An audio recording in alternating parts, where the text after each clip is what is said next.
Hey everybody, it's Miss B here. I am going to read chapter 6 of Charlotte's Web. So let's figure out what happened in the last chapter.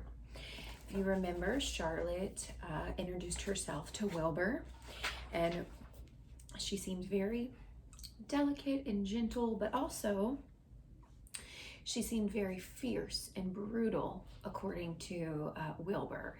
And so Wilbur was a little doubtful. He was a little confused about their friendship, and he thought that even though Charlotte seemed a little bold, he also thought she seemed kind, and he was just kind of thinking about his new friendship with her. So let's see what's going to happen in the next chapter. It's called Summer Days. The early summer days on a farm are the happiest and the fairest days of all. Lilacs bloom and make the air sweet, and then they fade. Apple blossoms come with the lilacs, and the bees visit around among the apple trees. The days grow warm and soft. School ends, and children have time to play and to fish for trouts in the brook.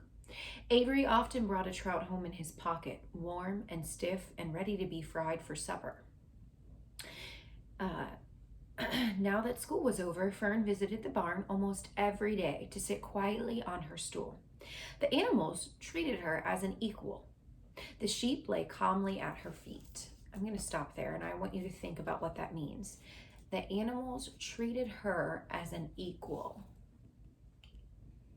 I'll give you a second to think about that.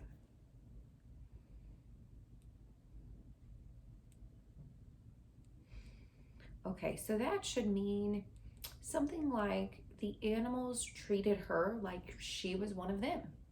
So they liked her and they accepted her to sit there quietly with them. Around the 1st of July, the work horses were hitched to the mowing machine, and Mr. Zuckerman climbed into the seat and he drove into the field.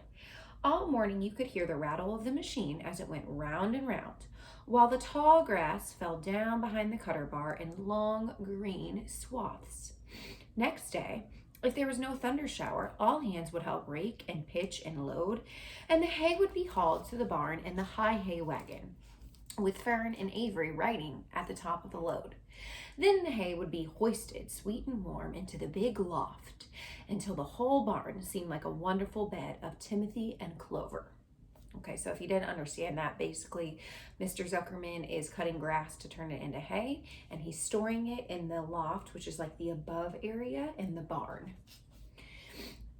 It was fun to jump in and perfect to hide in, and sometimes Avery would find a little grass snake in the hay, and he would add it to the other things in his pocket. Ooh. Early summer days are a jubilee time for birds. Jubilee means like joyful. In the fields, around the house, in the barn, in the woods, in the swamp, everywhere love and songs and nests and eggs. So the author right now is giving you a really good picture in your mind. He's trying to, at least, of what the world looked like on the farm, right? Everything's blooming, all the animals are happy and awake. From the edge of the woods, the white-throated sparrow, which must come all the way from Boston, was calling, "Oh, chirp, chirp, chirp, chirp, chirp." The song sparrow, who knows how brief and lovely life is, was singing, "Sweet, sweet, sweet, sweet, sweet." And if you entered the barn, the swallows would swoop down from their nests and scold, "Cheek, cheek, cheek, cheek, cheek." In early summer, there are plenty of things for a child to eat and drink and suck and chew. Dandelion stems are full of milk, clover heads are loaded with nectar, and the fridge is full of ice-cold drinks. Everywhere you look is life. Even the little ball of spit on the weed stalk, if you poke it apart, has a green worm inside of it. And on the underside of the leaf of the potato vine are the bright orange eggs of a potato bug. It was on a day in early summer that the goose eggs hatched. This was an important event in the barn cellar. Fern was there, sitting on her stool when it happened. Except for the goose herself, Charlotte was the first to know that the goslings had arrived at last. The goose knew a day in advance that they were coming. She could hear their weak little voices calling from inside the egg, and she knew that they were in a desperately cramped position inside that shell and were most anxious to break through and get out. So she sat quite still and talked less than usual. And when the first gosling poked its gray-green head through the goose's feathers and looked around, Charlotte spied it and made the announcement.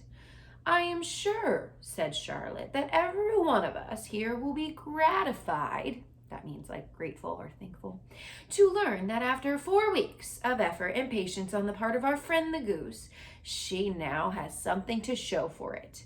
The goslings have arrived. May I offer my sincere congratulations?" "Oh, thank you, thank you, thank you," said the goose, nodding and bowing shamelessly. "Thank you," said the gander. "Congratulations," said Wilbur. "How many are there? I only see one." "Well, there are 7, said the goose. "Fine," said Charlotte. "7's a lucky number." "Luck had nothing to do with this," said the goose. "It was good management and hard work." And at this point, Templeton the rat showed his nose from his hiding place under Wilbur's trough. He glanced at Fern, then crept cautiously towards the goose, and he was keeping close to the wall. Everyone watched him because he was not well liked and not trusted.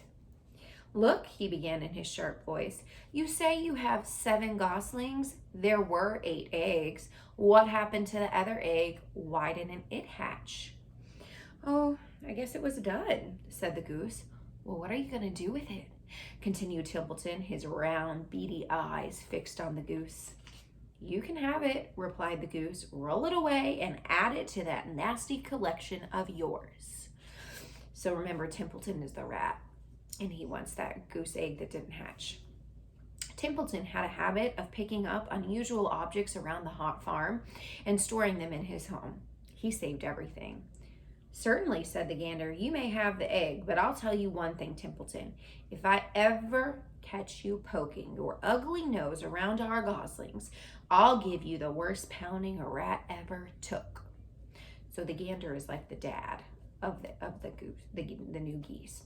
So he's kind of telling him what's up. "I'll give you the worst pounding ever." And the gander opened his strong wings and he beat the air with them to show his power. He was strong and brave, but the truth is, both the goose and the gander were worried about Templeton, and with good reason. That rat had no morals, no conscience, no consideration, no decency, no milk of rodent kindness, no higher feeling, no friendliness, no anything. So basically they're just saying he's a smelly old rat. Here's a picture. And you can see Fern and Charlotte and the goose, the gander, and Templeton with the egg, and Wilbur in the back.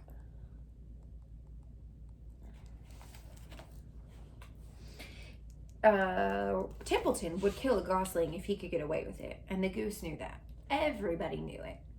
So they're feeling a little protective of their babies right now. With her broad bill, the goose pushed the unhatched egg out of her nest, and the entire company watched in disgust while the rat rolled away with it.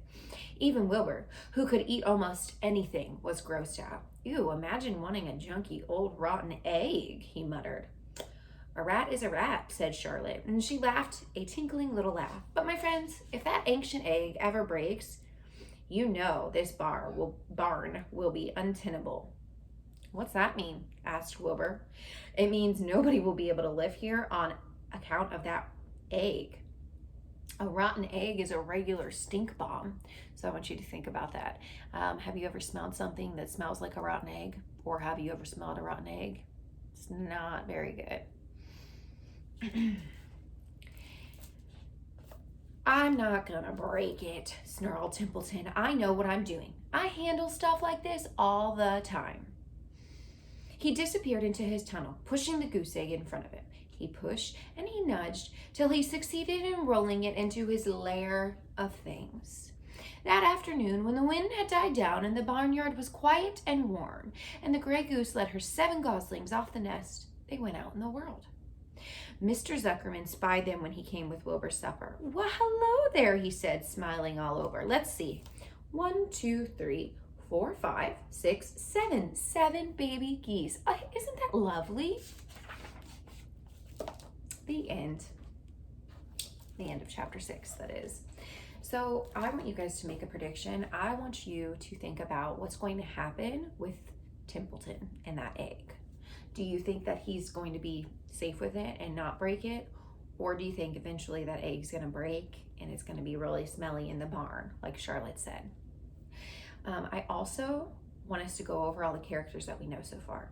So the main characters we have are Charlotte, which is the spider, who is now Wilbur's friend, right? We have Wilbur, of course, the pig. We have Fern, who was the original owner that saved Wilbur, and now she goes to visit Wilbur a lot at her Uncle Zuckerman's barn. We have Mr. and Mrs. Zuckerman, who are the owners of the barn, and then we also have Lurvy, who's the one who helps them. He's just occasionally in the story. And then we have all the other different farm animals, and we have Templeton the rat too. So I just wanted to go over all those in case you were confused on their names. I really hope you're enjoying Charlotte's Web. Wanted to say that I saw a lot of you submit some really great work with the comprehension pages on Google Classroom, so keep up the good work. We'll see you next time. Bye.